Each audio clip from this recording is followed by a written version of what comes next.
देवराज चौहान और जगमोहन किसी खास काम को निपटाकर लौट रहे थे। रात के 9 बज रहे थे। शहर के जाने माने 7 स्टार होटल के सामने से कार गुजरी तो जगमोहन की इच्छा वहां डिनर करने को हो उठी। देवराज चौहान ने कोई ऐतराज नहीं उठाया और कार को होटल के पार्किंग में रोका और भीतर प्रवेश कर गए। ऐसी बड़ी जगह पर देवराज चौहान के पहचाने जाने के चांसेस न के बराबर थे, परंतु अपनी तरफ से वे बिल्कुल सावधान थे कि ऐसा कुछ हो तो मामले को अपने हक में फौरन संभाल ले।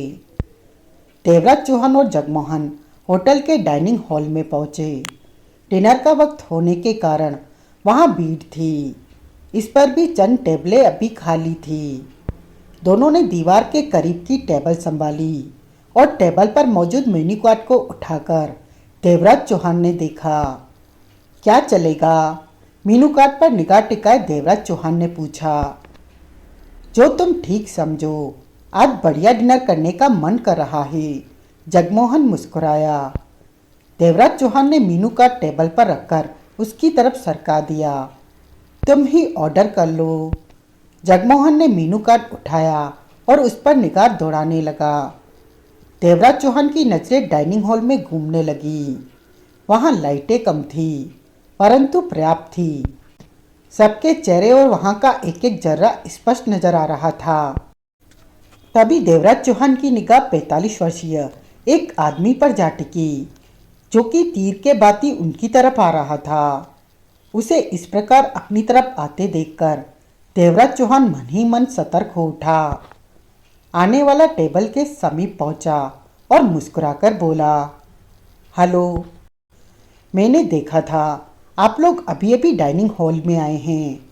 मैं भी खाना खाने आया था और यहाँ से जा ही रहा था कि आप लोगों को देखकर रुक गया। मैं यहाँ बैठ सकता हूँ। और बिना जवाब का इंतज़ार किए बैठता हुआ बोला, थैंक यू, शुक्रिया, मेहरबानी। आप लोग वास्तव में अच्छे इंसान हैं। वैसे मेरा नाम राजन चौधरी है। वह पुनः खुलकर मुस्कुराया। जगमोहन की निगाह भी मीनू कार्ड से हटकर उस पर टिक चुकी थी। देवराज चौहान आंखें सिकोड़े उसे देखे जा रहा था। मैं बिना बुलाए आपके पास आया, आपको तकलीफ दी, उसके लिए मैं क्षमा चाहता हूँ। दरअसल मेरे पास एक सवाल है जिसका जवाब पाने के लिए मैं हर अजनबी से बात कर लेता हूँ, पूछ लेता हूँ। क्या पता कौन मुझे सही जवाब दे दे और मेरी परेशानी दूर हो जाए।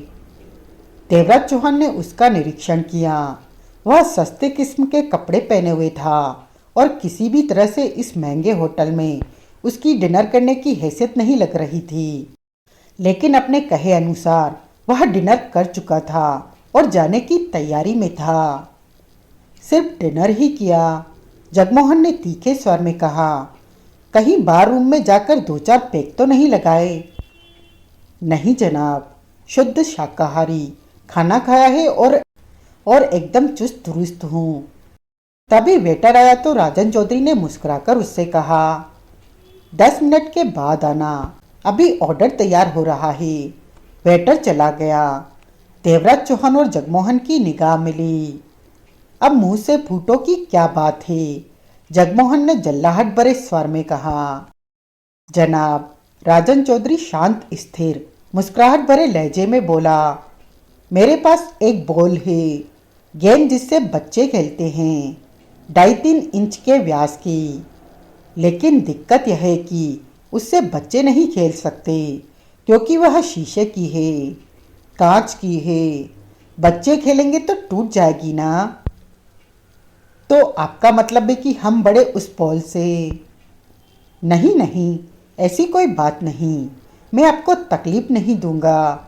राजन चौधरी सिर हिलाकर मुस्कुराहट भरे लहजे में कह उठा। दरअसल उस शीशे की बॉल में मेरा एक चांदी का सिक्का बंद हो गया है। बॉल के भीतर भीतर से वह खोखली है ना, चांदी का सिक्का नहीं तो यूँ समझिए कोई कागज का पर्चा है या फिर कोई तामपत्र वगैरह। लेकिन मेरे ख्याल से तामपत्र उस बॉल के खोखलेपन में आ पाना कठिन है, या कुछ और ही, लेकिन उसमें कुछ है। तो फिर हम क्या करें? जगमोहन उखड़ सा गया। मैं उस शीशे की बॉल के भीतर पड़ा सामान निकालना चाहता हूँ, लेकिन निकल नहीं रहा। इसलिए मैं चाहता हूँ आप कोशिश करें तो शायद कामयाबी मिल जाए। राजन चौधरी साहब, जगमोहन संयत स्वर में बोला, आपको एक राय दूं? अवश्य अवश्य। होटल से बाहर निकलकर उस शीशे की बॉल को सड़क पर रखिए और ईंट मारकर। बेकार है, ऐसा मैं कर चुका हूँ। जाने यह कैसी है, टूटती नहीं। तो फिर सड़क पर रखकर ट्रक के आने का इंतजार। उस बॉल के ऊपर 6 बार ट्रक चढ़वा चुका हूँ, तब भी कोई फायदा नहीं हुआ। मुझे तुम्हारा दिमाग ठीक नहीं लग रहा, जगमोहन ने सख्त स्वर में कहा। बेहतर होगा कि यहाँ से उठो और दफा हो जाओ। डिनर का बिल चुकता कर दिया है ना? यह आप क्यों पूछ रहे हैं? क्योंकि मुझे नहीं लगता कि तुम यहाँ के डिनर की कीमत चुका सकते हो। जनाब, मैंने बिल के साथ साथ वेटर को 100 रुपया टिप भी दी है। वेटर को बुलाऊं? जगमोहन दांत बीचे उसे घूरता रहा। देवराज चौहान की एक निगाह राजन चौधरी पर थी। उठो और चलते बनो यहाँ से। आप मेरी बात को मजाक समझ रहे हैं, लेकिन मैं सच कह रहा हूँ उस शीशे की बॉल के बारे में। दरअसल उस बॉल को खोलने का खास ढंग है। उसे किसी खास जगह से दबाना पड़ता है, तो वह 2 कटोरियों के भांति सीप की तरह खुल जाएगी। बस यही एक ढंग है उसे खोलने का। और मैं उसे खास क्या, हर खास जगह से सैकड़ों बार दबा चुका हूँ, लेकिन वह नहीं खुलती। वैसे मैं उसे हथौड़ों की चोट से तोड़ सकता हूँ, लेकिन ऐसा करने से डर लगता है कि बॉल टूटते ही कहीं भीतर मौजूद सामान खराब न हो जाए। मैं बॉल को ठीक सिस्टम से खोलना चाहता हूँ। तो तुम चाहते हो कि हम कोशिश करें? जगमोहन जलाया हुआ नजर आ रहा था। मेहरबानी होगी, क्या पता आपके हाथों में कोई कमाल हो और मुझे परेशानी से मुक्ति मिल जाए। कहाँ है बॉल? यह लीजिए, राजन चौधरी ने कहा और अपने कोट की भीतरी जेब में से शीशे की बॉल निकाली और जगमोहन की तरफ बढ़ा दी। खुले में आते ही वह बॉल बेहद तीव्रता से चमक उठी। जगमोहन ने होठ सिकोड़कर बॉल को थामा और फिर उसे देखने लगा। यह तो हीरे की तरह लगती है। शीशे की है ना, इसलिए चमकती है। राजन चौधरी मुस्कुराया। उस शीशे की बॉल के ऊपर बॉक्स रूपी छोटे छोटे कट लगे हुए थे। इसमें जोड़ का निशान तो नजर नहीं आ रहा। नजर नहीं आएगा, यही तो बनाने वाले की कारीगरी है। राजन चौधरी हंसा। इस बॉल में हर तरफ छोटे छोटे खाने बने हुए हैं। मुझे सिर्फ इतना मालूम है कि इसका कोई एक खाना दबाने से यह शीशे की बॉल सीप की तरह खुल जाएगी। लेकिन मैं हर खाना सैकड़ों बार दबा चुका हूँ, लेकिन कोई फायदा नहीं हुआ। अब बीच में रगड़ा क्या है, यह मेरी समझ में नहीं आ रहा। आप देखिए, शायद कोई करिश्मा हो जाए और मुझे सारी दुख तकलीफों से छुटकारा मिल जाए। जगमोहन समझने वाली निगाहों से बॉल को देख परख रहा था। तभी देवराज चौहान ने राजन चौधरी से स्थिर लहजे में कहा, यह कांच की बॉल नहीं, बल्कि असली हीरा है। राजन चौधरी देवराज चौहान को देखकर हंस पड़ा। वाह वाह, वास्तव में मानना पड़ेगा, क्या पारखी नजर है। हाथ में लेकर देखा भी नहीं और दूर से देखकर बता दिया। मुझे तो लगता है जनाब जाने माने जौहरी हैं, तभी तो फौरन पहचान लिया। और यह हीरा भी कीमती है, 50 लाख से ऊपर की इसकी कीमत है। अब तो आपकी नज़र की दाद देनी पड़ेगी। राजन चौधरी पुनः हंसा। बिल्कुल ठीक कहा आपने, इस हीरे की कीमत लगभग 1 करोड़ रुपए के आसपास है। पर असल जानबूझकर मुझे लोगों को कहना पड़ता है कि यह शीशे की बॉल है, नहीं तो यह जानकर कि यह 1 करोड़ का हीरा है, लोगों की नीयत न बदल जाए, जैसे कि मेरी बदल रही है। जगमोहन ने हीरे को मुट्ठी में बींच लिया था। देवराज चौहान की सख्त निगाह जगमोहन पर आ टिकी। राजन चौधरी के होठों पर गहरी मुस्कान उभरी। नीयत बदल रही है। हाँ, हीरा लेना चाहते हो? हाँ। जाने कि जगमोहन के होठों पर मुस्कान उभरी। ठीक है, ले लो। माँ कसम, मुझे जरा भी ऐतराज नहीं, दिल से कह रहा हूँ। जगमोहन की आंखें सिकुड़ी। देवराज चौहान ने तीखी निगाहों से राजन चौधरी को देखा। 1 करोड़ कम नहीं होता, मानते हो ना? राजन चौधरी पुनः बोला। हाँ, हिसाब लगाना आता है मुझे। Good, good, very good. तो हीरा लेने की यह शर्त है कि इसे खोलो, जैसे भी हो इसे खोलो। इसके बीच पड़ा सामान जो भी है वह मेरे हवाले करो और तुम हीरे से मौज करो। राजन चौधरी की निगाह जगमोहन पर थी। राजन चौधरी की निगाह जगमोहन पर थी। कैसे खुलता है यह? मेरी जानकारी के मुताबिक तो हीरे के ऊपर चौकोर खानों का जो डिजाइन बना हुआ है, उनमें से कोई एक चौकोर खाना दबाने से यह हीरा सीप के भांति खुलता है। लेकिन मैं हर संभव कोशिश कर चुका हूँ, परंतु मुझसे नहीं खुलता। आप कोशिश कीजिए, शायद 1 करोड़ का हीरा आपके नसीब में हो। जगमोहन होठ सिकोड़कर हीरे को देखने लगा। देवराज चौहान ने राजन चौधरी के चेहरे पर गहरी निगाह मारी। तुम्हारे रंग ढंग से तो लगता है तुम इस हीरे के मालिक नहीं हो। राम का नाम लीजिए जनाब। राजन चौधरी ने कानों को हाथ लगाया और फिर हाथ टांगों पर रख लिए। मैं 1 करोड़ के हीरे का तो क्या, 1 लाख रुपए का भी मालिक नहीं हूँ। गरीबी में जी रहा हूँ, मजदूर आदमी हूँ, खाता कमाता हूँ, ताजा खाता हूँ। सब ऊपर वाले की दया है। तो फिर इतना कीमती हीरा तुम्हारे पास कैसे आया? सब ऊपर वाले की मेहरबानी है। देवराज चौहान पैनी निगाहों से उसे देखे जा रहा था। करते क्या हो? ऐसे ही इधर उधर हाथ मारकर ताजा खाना खा लेता हूँ। मैं भी आप लोगों जैसा शरीफ आदमी बनना चाहता हूँ, सरकार को इनकम टैक्स देना चाहता हूँ, लेकिन मेरी सोच कभी पूरी नहीं हुई। अब अगर हीरे के भीतर जो कुछ भी मौजूद है वह मिल जाए तो शायद सरकार को इनकम टैक्स देकर मैं काबिल इंसान बन सकूं। दुनिया को बता दूं कि आजकल चोर लुटेरे भी इनकम टैक्स देते हैं। राजन चौधरी ने मुस्कुराकर कहा। देवराज चौहान को राजन चौधरी बेहद चलता पुर्जा लगा है। तभी जगमोहन ने हाथ में पकड़ा हीरा अपनी जेब में डालकर राजन चौधरी को देखा। उसकी हरकत पर राजन चौधरी खुलकर मुस्कुराया। तो जनाब का दिल पूरी तरह से बेईमान हो गया है। 1 करोड़ का हीरा देने का मन नहीं है? नहीं। जगमोहन ने दृढ़ता से सिर हिलाया। हीरा तो तुम्हें नहीं मिलेगा।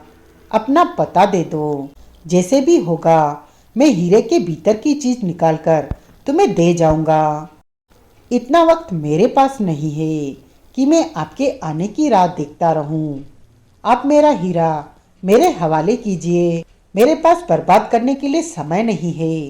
राजन चौधरी मुस्कुरा रहा था। हीरा तो तुम्हें मिलने से रहा, अलबत्ता हीरे के भीतर मौजूद। तभी देवराज चौहान सख्ती से जगमोहन को हीरा वापस देने के लिए कहने लगा कि उसी पल जगमोहन को ठिठकते पाकर उसके चेहरे के भाव को बदले देखकर वह रुक गया। जगमोहन ने अचकचाकर राजन चौधरी को देखा। राजन चौधरी के चेहरे पर कड़वी मुस्कान छाई हुई थी। अब क्या इरादा है जनाब का? एकाएक जगमोहन के दांत भींचते चले गए। यह मत समझना कि मैं गोली नहीं चला सकता। रिवॉल्वर की नाल तुम्हें डराने के लिए तुम्हारे पेट से नहीं लगाई। यह भी न सोचना कि इस बड़े होटल का डाइनिंग हॉल भरा पड़ा है, यहाँ 100 के ऊपर लोग मौजूद हैं। राजन चौधरी की आवाज़ में क्रूरता भराई थी। इस हीरे के लिए मुझे जितने भी खून करने पड़ेंगे मैं करूँगा।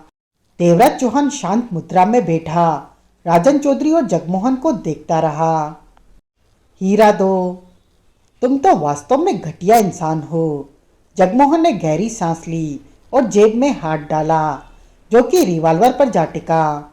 बात हीरे की नहीं थी। जगमोहन तो यूं ही मजाक कर रहा था। हीरा रखने का उसका कोई इरादा नहीं था। परंतु राजन चौधरी ने टेबल के नीचे से उसके पेट से रिवॉल्वर सटाकर उसे क्रोध दिला दिया था। हीरा वापस करने से पहले जगमोहन राजन चौधरी को सबक सिखा देना चाहता था कि वह रिवॉल्वर से डरने वालों में से नहीं है। इससे पहले कि जगमोहन रिवॉल्वर निकालता, सूट पहने दो व्यक्ति ठीक ठाक से नजर आने वाले राजन चौधरी के सिर पर आ खड़े हुए। दोनों के चेहरों पर खतरनाक भाव थे, होठ सख्ती से बिछे हुए थे। देवराज चौहान और जगमोहन की निगाह दोनों पर टिकी। दोनों के हाथ कोट की जेब में थे। राजन चौधरी ने गर्दन घुमाकर दोनों को देखा। अगले ही पल उसके चेहरे पर व्याकुलता के भाव उभरे। वह ठगासा वैसे का वैसे ही बैठा रह गया। देवराज चौहान और जगमोहन दोनों ही समझ गए कि हालात ठीक नहीं है। राजन चौधरी अभी तक बैठा था। हीरा हमेद और राजन चौधरी। पीछे खड़े व्यक्ति ने धीमे किंतु खतरनाक स्वर में कहा, हमारे हाथ कोट की जेब में पड़े रिवॉल्वर पर हैं। अगर कोई चालाकी की तो तुम्हें फौरन शूट कर देंगे। वो तो तुम लोग हीरा लेने के बाद भी कर दोगे। राजन चौधरी बेचैन सा नजर आ रहा था। बकवास मत करो, हीरा हमें दो, दूसरा गुर्राया। इनकार का मतलब तो तुम जानते हो ना। जानता हूँ। राजन चौधरी ने दोनों के चेहरों पर निगाह मारी। हीरा निकालो। राजन चौधरी व्याकुल सा बैठा रहा। देवराज चौहान और जगमोहन इस तरह शांत बैठे थे कि जैसे इस बात से उनका कोई वास्ता ही न हो। अगर तुम सोचते हो कि उस हीरे में से तुम अरबों के खजानों का नक्शा निकाल लोगे और खजाना पालोगे तो यह तुम्हारी भूल है। गुलशन छाबड़ा से टक्कर लेकर तुमने भूल की है।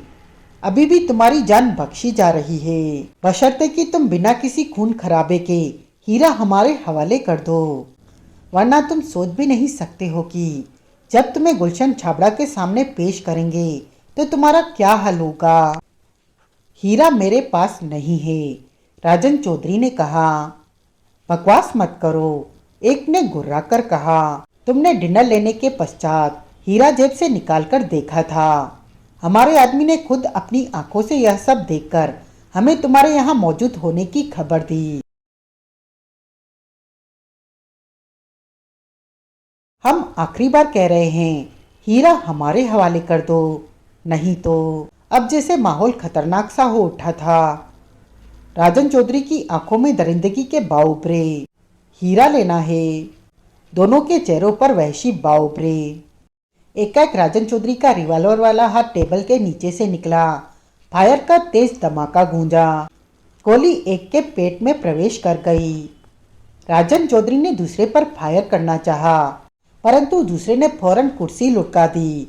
राजन चौधरी खुद को संभाल नहीं सका और तीव्र झटके के साथ नीचे जा गिरा। कंधा तेजी से नीचे मौजूद कालीन से टकराया और हाथ से रिवॉल्वर निकलकर दूर जा गिरी। राजन चौधरी हक्का बक्का सा नीचे पड़ा रह गया। दूसरा व्यक्ति उसके सिर पर पहुंचा। उसकी आंखों में क्रोध के शोले नाच रहे थे। अब तेरी हिम्मत इतनी बढ़ गई कि तू गुलशन छाबड़ा से टक्कर लेने लगा। उसके आदमी को शूट कर दिया। मुझे भी गोली मारने जा रहा था। तूने वक्त से पहले मौत बुला ली है।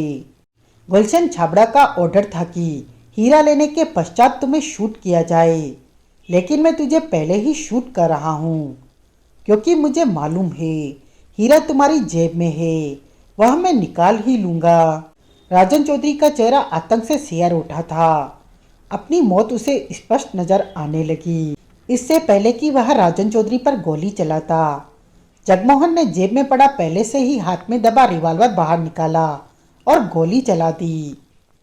गोली उसकी छाती में लगी। वह उछलकर नीचे जा गिरा। पूरे डाइनिंग हॉल में मौत से भरा सन्नाटा छा चुका था। वहां मौजूद हर किसी की खौफ से भरी निगाह उन पर ही थी। सब सहमे से बैठे थे। देवराज चौहान और जगमोहन की नजरें मिली। दोनों फौरन उठे और बाहर की तरफ बढ़े। किसी ने भी उन्हें रोकने की चेष्टा नहीं की। नीचे पड़ा राजन चौधरी हड़बड़ाकर फौरन उठा और नीचे गिरी अपनी रिवॉल्वर उठाकर तेजी से उनके पीछे दौड़ा। चेहरे पर भय और घबराहट हावी थी। बाहर आकर वह अपनी कार में बैठे। देवराज चौहान ने कार स्टार्ट की कि तभी भागा भागा राजन चौधरी वहां आया और कार का पिछला दरवाजा खोलकर हाँफता हुआ भीतर जा बैठा। कार तेजी से होटल से बाहर निकलती चली गई। कार रफ्तार के साथ सड़क पर दौड़ती रही। जनाब, राजन चौधरी ने सूखे होठों पर जीभ फेरकर बेचैनी भरे स्वर में कहा, आप लोग तो रिवॉल्वर भी रखते हैं। लगता है मैं गलत लोगों से बात कर बैठा था। कोई कुछ नहीं बोला। जिस तरह आपने उस आदमी को गोली मार दी, इस तरह कोई आसानी से किसी को गोली नहीं। तुम्हें मालूम है मैंने तुम्हारी जान बचाई है, जगमोहन मुंह बनाकर बोला। हाँ, राजन चौधरी ने आभार भरे स्वर में कहा। अगर आप उसे शूट न करते तो इस समय होटल के डाइनिंग हॉल में मैं मरा पड़ा होता। वास्तव में मैं आपका एहसानमंद हूँ, हो ना? हाँ, तुम्हें अपनी जान प्यारी है या हीरा? जनाब, जान किसे प्यारी नहीं होती, पहले जान फिर और कुछ। यानी मानते हो कि जान सबसे कीमती होती है? जगमोहन ने अपने शब्दों पर जोर दिया। जी हाँ, सरासर मानता हूँ। मैंने तुम्हारी सबसे कीमती चीज़ बचाई। ठीक, अब तुम कार से उतरो और इतना जुल्म मत कीजिए। मैं जुल्म? जगमोहन ने आंखें सिकोड़ी। जी हाँ, दरअसल वह हीरा मेरे लिए बहुत कीमती है, जैसे कि जान। दोनों की बराबर कीमत होती है। राजन चौधरी ने व्याकुलता से कहा, आप मेरा हीरा मुझे वापस दे दीजिए। कर दी ना बेवकूफ़ों वाली बात। मैं तुम्हें समझा रहा हूँ कि तुम्हारे लिए हीरे से ज़्यादा जान की कीमत है। अपनी जान बचाओ। मेरी मानो तो इस शहर से ही चले जाओ। वह लोग तुम्हें छोड़ेंगे नहीं। अगर भागने के लिए खर्चा पानी नहीं है तो 5 लाख नकद में तुम्हें दे देता हूँ। फिर बहुत मेहरबानी आपकी, जो आप मेरी इतनी चिंता कर रहे हैं। आप मेरा हीरा दीजिए, ताकि तुम हीरे के साथ साथ अपनी जान भी गंवा कर रहोगे, जगमोहन ने उखड़े लहजे में कहा। राजन चौधरी की आंखें सिकुड़ी, चेहरे पर कुछ सख्ती सी उभरी। तो आप मेरी जान लेंगे? मैं? जगमोहन ने गहरी सांस लेकर कार ड्राइव करते देवराज चौहान पर निगाह मारी। जब तक कार चलाने वाला इंसान मेरे साथ है, मैं कुछ भी नहीं कर सकता। वह सब कुछ करता है और करने को कहता है, परंतु कोई गड़बड़ वाली बात, झूठ फरेब और धोखे की बात को पसंद नहीं करता। अगर यह इस समय पास न होता तो मैं तुम्हें जैसे तैसे हीरा बेचने को मजबूर कर देता। राजन चौधरी ने गंभीर निगाह कार ड्राइव करते देवराज चौहान पर मारी। तभी देवराज चौहान ने कार को सड़क के किनारे रोका और गर्दन घुमाकर राजन चौधरी को देखा। कार से उतरो। देवराज चौहान का लहजा शांत था। लेकिन मेरा हीरा? देवराज चौहान ने जगमोहन पर निगाह मारी।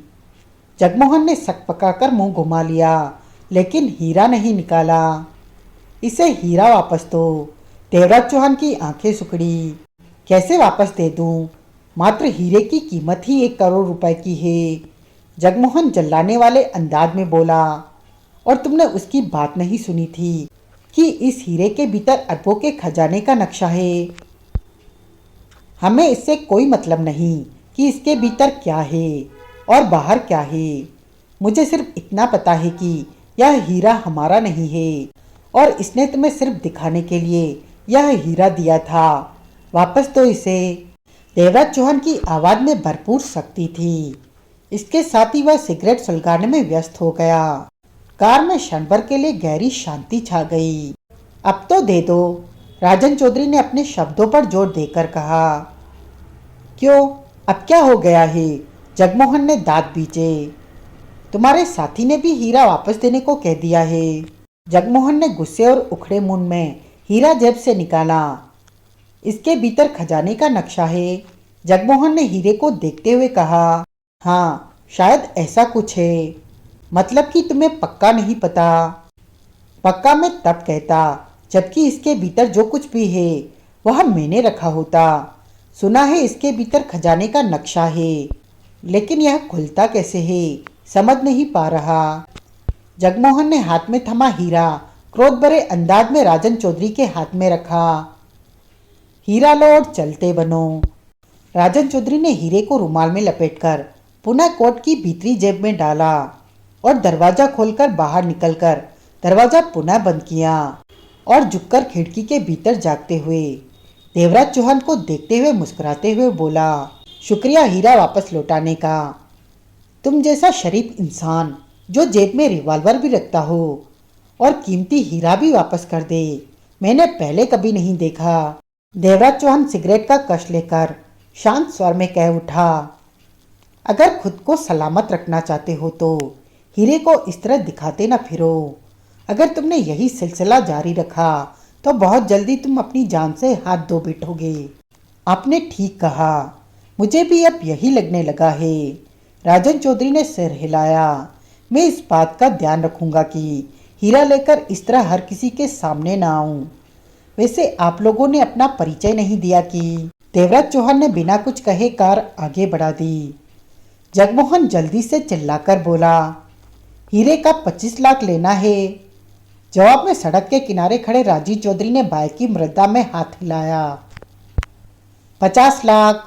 जगमोहन पुनः गला फाड़कर चिल्लाया। कार आगे बढ़ चुकी थी। मालूम नहीं जगमोहन के शब्द राजन चौधरी ने सुने भी कि नहीं।